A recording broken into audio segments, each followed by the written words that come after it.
গনিয়া দরবার শরীফ এটি চাঁদপুর জেলার ফরিদগঞ্জ উপজেলার একদম পূর্ব দক্ষিণ বর্ডারের পাশে এবং লক্ষ্মীপুর জেলার জয়পুরা গ্রামের সাথে অবস্থিত। এটি বহুত প্রাচীন একটি দরবার শরীফ। এখানে শুয়ে আছেন বর্তমান ঘনিয়া পীর সাহেবের দাদাজান কেবলা মাওলানা সুফি সাইদুর রহমান রহমতুল্লাহ আলাই। উনি ছিলেন অত্যন্ত জ্ঞানী ও মেধাবী একজন মানুষ। তিনি তৎকালীন কলকাতায় আলিয়া মাদ্রাসা থেকে গোল্ড মেডেল লাভ করেন। তারপর তিনি সেখানে তরিকতের পীর মাওলানা শাহ এনায়েতুল্লাহ রহমতুল্লাহ আলাই থেকে তরিকতের পদার্পণ নিয়ে বাংলাদেশের নিজের এলাকা এই গুনিয়ায় ফিরে আসেন। তারপর এখানেই পুরো জীবন নীরবে নিবৃত্তে কাটিয়ে দেন। তিনার সাথে সাথে গাছতলার দরবার শরীফ ও কালিয়াকর দরবার শরীফের পীর সাহেবরাও এনায়েতুল্লাহ সাহেব থেকে তরিকত হাসিল করেন।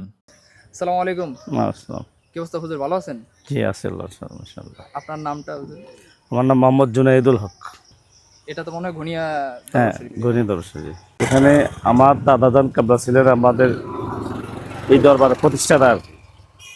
উনি কলিকাতা আলিয়াতে তৎকালীন সময় গোল্ড মেডেল পাইছিলেন। ওনার নাম মাওলানা সাইদুর রহমান। হ্যাঁ, তো উনি এখানে আমাদের এটা ওনাদের তরিকতার লাইন। এটা ওরা আমরা তো এখন মাসা করছি, ওনাদের লাইনটা হচ্ছে তরিকতার লাইন। তরিকতার লাইন উনি ওনার কাছে অনেকে মরিদ হইতেন। উনিও নীরবে নিস্তব্ধে জীবন কাটাইতেন। উনি আবার কোনো বাইরে টাইরে বেশি আসা যাওয়া করতেন না।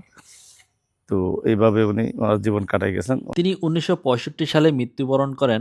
মৃত্যুর পূর্বে তিনার 6 ছেলে 4 মেয়ের মধ্যে বড় ছেলে সুফি মাওলানা মুজিবুল হক রহমতুল্লাহি আলাইকে তরিকতের দায়িত্ব অর্পণ করেন। তিনিও অত্যন্ত জ্ঞানীগুণী ছিলেন। তিনি তরিকত লাভের আগে চট্টগ্রামে ছিলেন। সেখানে তিনি কয়েকটি মাদ্রাসা ও শিক্ষা প্রতিষ্ঠান প্রতিষ্ঠিত করেন। তারপর নিজ গ্রামে ফিরে এসেও গনিয়া সাইদিয়া কামিল মাদ্রাসা প্রতিষ্ঠা করেন এবং এখানে পূর্ব থেকেই থাকা এতিমখানাটি পরিচালনা করতেন। বর্তমানেও এই প্রতিষ্ঠানগুলো এলাকার উজ্জ্বল নক্ষত্র হয়ে আছে। প্রতি বছর এখান থেকে 30 থেকে 40 জন হাফেজে কুরআন হয়ে পাগড়ি লাভ করে। প্রত্যেক বছর 12 জানুয়ারি এখানে গনিয়া পীর সাহেবের ইসালে সাহাবের উদ্দেশ্যে বড় করে ওরস মোবারক করা হয়। বর্তমানে গনিয়া দরবার শরীফের দায়িত্বে রয়েছেন মুজিবুর রহমান সাহেবের পুত্র হযরত জুনাইদ হক নকশবন্দি মুজাদ্দেদি রহিমাহুল্লাহ। উনি মারা যাওয়ার আগে আমার বাবা চাচারা ছিল 6 ভাই। তো উনি আগে ইঙ্গিত করে গেছে ওনার ওই ছেলেকে যেন ওনার এই দায়িত্ব দেওয়া। তো আমার বাবা তখন থাকতো সিটাং। উনি আবার সিটাংয়ে তখন থেকে ওনার প্রতিষ্ঠান করার একটা নেশা ছিল। সিটাং কয়েকটা মাদ্রাসা করছে সিটাংয়ে।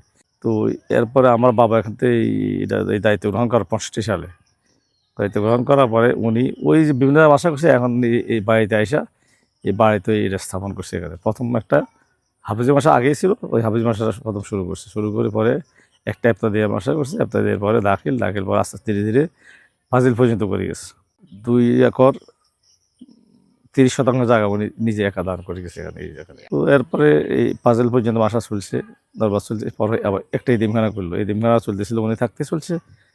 তো সেই এতিমখানা তখন শুরুতে এখানে আমার মা অনেক কষ্ট করছে এতিমের জন্য। উনি নিজে পাকটাক করে ওখান থেকে পাঠাইতে সব ছেলেদের জন্য। ধীরে ধীরে ছাত্র বাড়ছে, ধীরে ধীরে এখন আমাদের 300 ছাত্র আছে আজ বেশ অনেক বছর থেকে।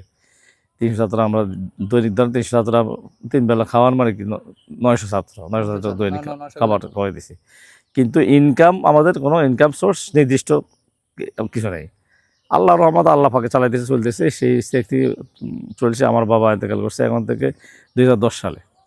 10 সালের পর থেকে 25 সাল পর্যন্ত আমার দায়িত্বে আমি চালাইতেছি এবং এই মাসার সভাপতি পদ আমি এতিমখানার সভাপতি সব মিলিয়ে আমি প্রদেশ পরিচালনা করে আসছি আর কি। এইভাবে চলতেছে। তো বন্ধুরা, এই চ্যানেলের মাধ্যমে আমরা ফরিদগঞ্জ উপজেলা তথা বিভিন্ন স্থানের ইতিহাস ঐতিহ্য তুলে ধরার চেষ্টা করে থাকি। এমন আরও ভিডিও পেতে আমাদের চ্যানেলটিকে ফলো দিয়ে রাখুন। আর এই ভিডিওটি ভালো লাগলে একটি লাইক দিয়ে দিবেন এবং আপনার বাড়ি যদি গনিয়া দরবার শরীফের আশেপাশে হয়ে থাকে তাহলে ভিডিওটি শেয়ার দিয়ে সবাইকে দেখার সুযোগ করে দিবেন। আজকের মতো ভিডিও এতটুকুই। দেখা হচ্ছে অন্য কোনো ভিডিওতে। সবাই ভালো থাকবেন, সুস্থ থাকবেন এই কামনায়। আল্লাহ হাফেজ।